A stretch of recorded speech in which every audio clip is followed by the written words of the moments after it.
Validate first, build later. Don't make this mistake.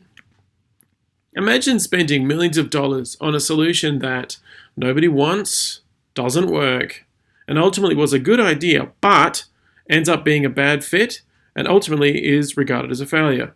Would that be fun? Wouldn't it be easier to know in advance how likely you would be to succeed?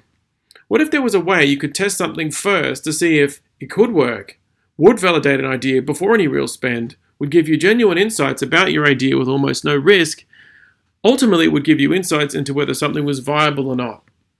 Welcome to the world of Pretotyping. Pretotyping is a very simple concept where you test your ideas in a mock format to gauge initial interest and actual use before you move into the prototyping stages where you assess feasibility, assess viability, and scalability in your idea. Ultimately, you want to get to the implementation stage, and as you'll see on this next slide, there is a process you can follow. The basic concept of prototyping here is that you can create an ideal implementation of a prototype or a fake, mocked-up version of your idea to gauge initial interest and desirability. That solves the problem of having to go through that when you're doing a feasibility study or a viability study to see if people want to use your idea or not. What it does is it solves the problem of knowing in advance whether or not an idea will be accepted. So this might be something like a fake checkout page for an e-commerce store.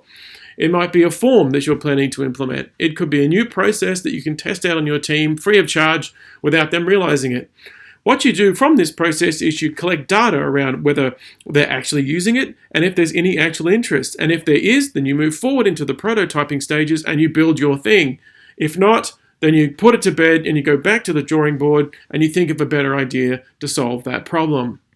Give it a shot. Adopt prototyping instead of guessing if your solution will work. Thank you.